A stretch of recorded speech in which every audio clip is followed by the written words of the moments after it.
Bonjour à tous, ici Astalis et on se retrouve pour cette 15e vidéo consacrée à la résolution d'un cube à 6 couleurs. Le but de cette vidéo, c'est de vous montrer comment résoudre facilement un VCubeSet dit Dazzler, qui est une variante du VCubeSet standard à 6 couleurs. Alors puisqu'on parle de couleurs, vous aurez sans doute déjà remarqué que le VCubeSet Dazzler ne présente pas 6 mais 7 couleurs au total, puisque au-delà du thème de couleurs habituel qu'on retrouve sur un VCubeSet standard à une couleur par face, on trouve une 7e couleur sur le Dazzler, ici le blanc, et cette couleur est reprise de façon uniforme par les 8 coins du cube, ainsi que par ses 6 centres fixes, un par face. Et on verra que cette particularité n'est pas seulement esthétique, mais qu'elle influence une partie de la résolution de ce cube. Sachant que la méthode de résolution d'un VCubeSet Dazzler est en grande partie commune avec celle d'un VCubeSet standard, je ne vais pas reprendre en détail chaque phase de la résolution, mais je vais revenir sur les aspects particuliers au Dazzler. Donc, si on reprend dans les grandes lignes la résolution, on commencera d'abord par réduire les centres, puis ensuite on passera à la réduction des arêtes, et enfin on terminera la résolution de la même manière qu'un cube 3×3 standard. Avant de commencer à parler de réduction des centres sur le VCubeSet Dazzler, je reviens un instant sur le VCubeSet standard. Et en particulier, quand on parle de résolution des centres, on remarque que le centre fixe de chaque face, ici le centre fixe noir, est celui qui détermine la couleur de la face, puisqu'il est fixe. Sur un VCubeSet Dazzler, on a remarqué que chaque centre fixe de ces 6 faces a une couleur blanche, donc finalement on ne peut pas faire la différence entre les 6 centres fixes du cube, et il faudra donc choisir la couleur des faces. Et on verra que choisir la couleur d'une face, ça imposera de la même manière que sur un cube pair, un nombre de pièces pair par arête, ça imposera certaines précautions pour ne pas se tromper de couleur au moment de choisir la disposition relative des 6 couleurs sur le cube. On remarque aussi que le seul autocollant porté par le VCubeSet Dazzler, le logo de la marque, est habituellement placé lorsque le cube est neuf sur la face noire. Mais en pratique, on pourrait placer ce centre sur n'importe laquelle des 6 faces, puisqu'on a vu que les centres fixes des 6 faces sont tous blancs, donc tous équivalents, et leur placement est donc indifférent. Pour commencer la résolution du Dazzler, je me propose de commencer par reconstituer le centre noir autour du logo de la marque. Je vais donc commencer par reconstituer un alignement central et finalement le centre complet. Par habitude, une fois que j'ai résolu ce premier centre complet noir, je passe à la résolution du centre complet de la face opposée.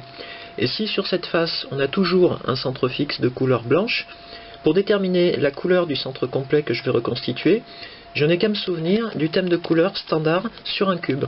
Et à l'opposé d'une face noire, on trouve habituellement une face jaune. Donc je vais reconstituer un centre complet jaune autour de ce centre fixe. Cette couleur est imposée puisque si j'en prends une autre, je serai incapable de terminer la résolution du Dazzler. Ici, je me trouve dans une situation où je n'ai pas choisi la bonne face pour reconstituer mon centre complet jaune, puisqu'il ne se trouve pas à l'opposé de la face noire comme il devrait, mais sur une face ayant une arête commune. Donc il va falloir que je déplace ce centre complet jaune de cette face à celle-ci. Et pour ça on va voir que c'est relativement simple. On commence par descendre les parties gauche et droite de ce centre complet sur la face où il doit normalement être placé. On tourne ensuite cette face de 90 degrés avant de remonter les mêmes rangées vers la face supérieure. Ici on a un premier alignement jaune qui est situé sur la face où il est censé se trouver. Il reste à déplacer ces deux régions pour reconstituer le centre complet ici. Donc on le fait en deux temps, en tournant la face comme ceci. On commence par descendre une partie du centre complet ici. Ensuite, on fait tourner de 180 degrés cette face pour ramener à leur place les deux rangées noires qu'on a déplacées sur la face opposée. On a ici un alignement central et deux alignements latéraux du centre complet jaune à reconstituer. Il reste à placer ces deux derniers alignements ici. Je vais venir chasser les deux alignements qui se trouvaient déjà sur cette face. Et ensuite, je tourne de 180 degrés cette face et je ramène les deux alignements noirs sur la face arrière, ce qui me permet de placer en même temps les deux alignements jaunes qui me permettent de terminer le centre complet jaune. Et je remarque ici qu'on est bien à l'opposé du centre complet noir que j'avais reconstitué précédemment. Après le centre complet noir et le centre complet jaune sur la face opposée, je passe par habitude à la résolution du centre complet rouge que j'ai ici reconstitué sur n'importe laquelle des quatre autres faces du cube. Pour l'étape suivante, si je m'intéresse à la résolution du centre complet bleu, je dois d'abord déterminer sur laquelle des trois autres faces du cube je vais placer ce centre complet. Ici non plus, je ne pourrai pas être guidé par la couleur des centres fixes puisqu'ils sont blancs tous les trois, mais je vais être guidé par la disposition standard des couleurs sur un cube. Je me souviens que d'après cette disposition standard, je dois trouver les couleurs bleu, blanc, rouge, ici bleu, noir, rouge dans le cas de ce Dazzler, suivant une disposition qui respecte le sens contraire des aiguilles d'une montre. C'est-à-dire qu'ici, si je place le centre bleu sur cette face, j'aurai bien les couleurs bleu, noir, rouge que je trouve dans le sens inverse des aiguilles d'une montre. C'est donc bien sur cette face que je dois reconstituer mon centre complet bleu.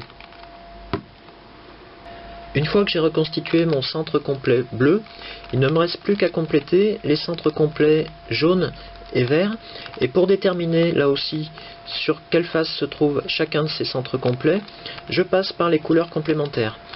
Ici j'ai mon centre complet bleu qui est reconstitué sur cette face, donc à l'opposé du bleu, je trouve normalement le vert, c'est-à-dire que cette face doit recevoir le centre complet vert que je vais obtenir en échangeant des pièces avec cette autre face, comme je le ferai sur un VCUPSET classique. Et j'aurai terminé ainsi la résolution de mes 6 centres complets. Une fois que les 6 centres complets du Dazzler sont résolus, on passe ensuite à la résolution des arêtes complètes du cube. Ici, je dirai très peu de choses de cette partie de la résolution, puisque tout se passe exactement en pratique, comme avec un VCUPSET standard. Une fois que toutes les arêtes complètes sont reconstituées, on va poursuivre la résolution en plaçant la face noire vers le bas et on va reconstituer une croix noire comme on le ferait pour un cube standard. Dans le cas du Dazzler, on n'a pas à se préoccuper du placement ni de l'orientation des 4 coins inférieurs puisque chaque coin du cube est uniformément blanc. Donc finalement, résoudre la croix inférieure noire revient à résoudre la face inférieure du cube et toute sa rangée inférieure. On peut donc passer pour la suite directement à la résolution des arêtes complètes verticales du cube.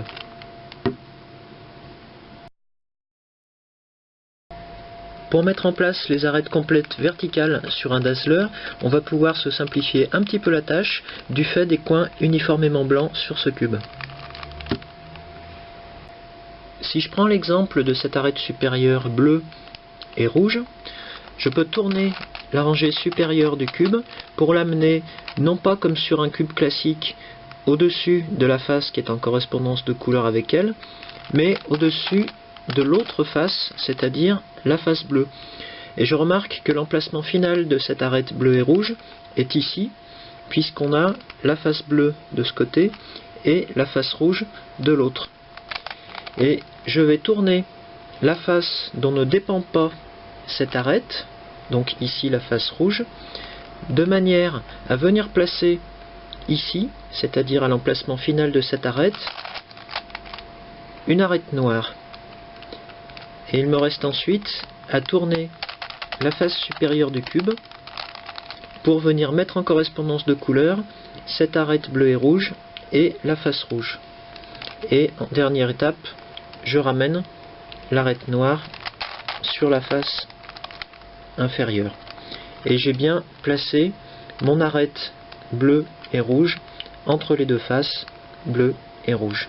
Et il ne me reste plus qu'à recommencer ces opérations pour les 3 autres arêtes verticales du Dazzler. On en arrive à la résolution de la rangée supérieure où on va retrouver tous les cas typiques d'un cube 3 par 3. Ici par exemple j'ai un motif en L et je vais chercher à reconstituer la croix complète.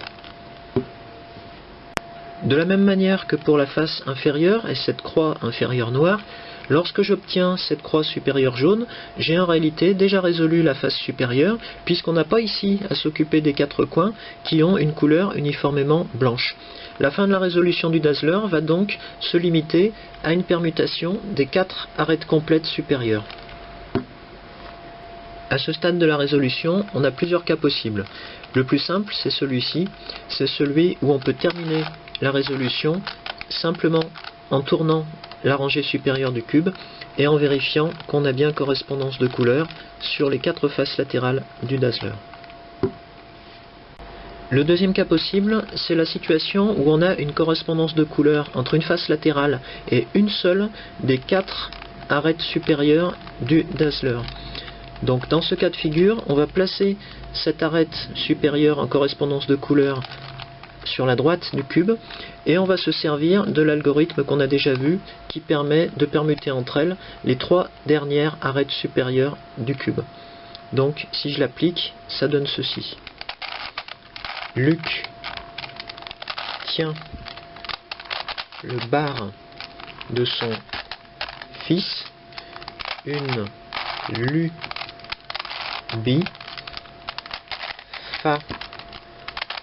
fatigante pour lui. Ici, je n'ai effectué qu'une seule fois cet algorithme et je vois que mon Dazzler est résolu. J'aurai quelquefois à l'appliquer à 2 reprises. Autre cas possible, celui où on a correspondance de couleurs sur 2 arêtes supérieures consécutives, comme celle-ci. 2 arêtes supérieures placées à 90 degrés, sachant qu'on n'a pas correspondance de couleurs sur les 2 autres arêtes supérieures. En apparence, c'est une situation différente, et en réalité, il suffit de faire tourner la face supérieure de 90 degrés pour obtenir un cas précédent, c'est-à-dire une correspondance de couleurs sur une seule des 4 faces latérales, et c'est un cas qu'on sait déjà résoudre.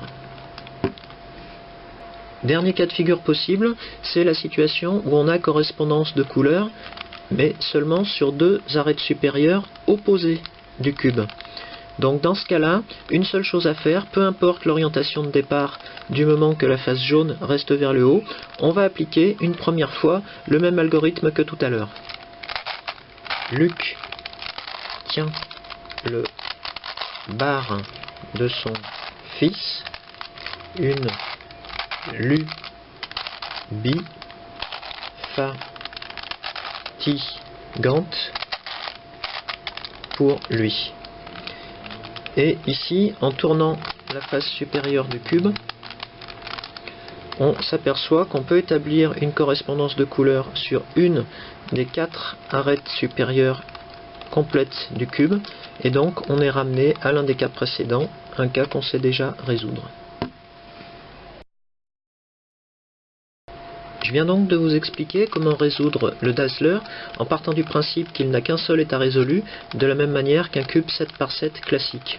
Mais dans le cas particulier du Dazzler, on va voir qu'il existe également un deuxième état résolu qui correspond à l'état que je viens de vous décrire ici, en inversant les couleurs de 2 faces opposées. Et je vais vous expliquer pourquoi. Si on s'intéresse aux couleurs noires et jaune qu'on trouve sur le Dazzler sur 2 faces opposées dans son état résolu, on s'aperçoit que ces 2 couleurs ne peuvent pas se trouver sur 2 faces mitoyennes, puisque aucune arête individuelle du cube ne présente ces 2 couleurs, noir et jaune, sur la même pièce. Et la justification est exactement la même pour les couleurs bleues et vertes, ou les couleurs rouge et orange.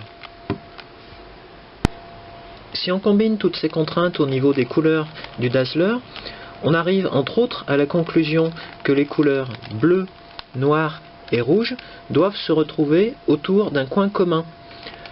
Or, sur un cube standard, si on retrouve ces couleurs bleu, noir et rouge autour d'un coin commun dans la situation où le cube est résolu, on remarque que ce coin commun porte lui-même ces 3 couleurs et impose une disposition relative à ces 3 couleurs. Sur le Dazzler, on n'a pas cette contrainte puisque le coin est uniformément blanc, et donc on peut trouver ces 3 couleurs dans le sens contraire des aiguilles d'une montre, si on fait dans l'ordre bleu, noir, rouge, c'est l'ordre correspondant à un thème de couleur standard, mais on pourrait les trouver en sens contraire si on choisissait de déplacer le rouge de cette face à celle-ci. Si je reviens donc sur le début de la résolution tel que je vous l'ai expliqué dans cette vidéo, et en particulier sur la phase où j'en suis à choisir la couleur des centres complets à reconstituer, une fois que j'ai reconstitué le centre complet noir et que j'ai choisi la face où reconstituer le centre complet rouge, j'ai en réalité non pas une, mais deux possibilités pour placer la couleur bleue sur le cube et reconstituer le centre complet correspondant. Pour vous donner une dernière preuve en image, j'ai ici un Dazzler dans son état résolu avec les couleurs bleu, noir, rouge dans le sens contraire des aiguilles d'une montre. Et ici un Dazzler dans un état résolu, mais où l'on trouve cette fois les couleurs bleu, noir et rouge dans le sens des aiguilles d'une montre. Maintenant que vous savez résoudre un VCUPSET Dazzler, je vous propose dans la vidéo suivante de vous montrer comment résoudre un autre type de VCUPSET particulier, le VCUPSET dit Illusion. A tout de suite.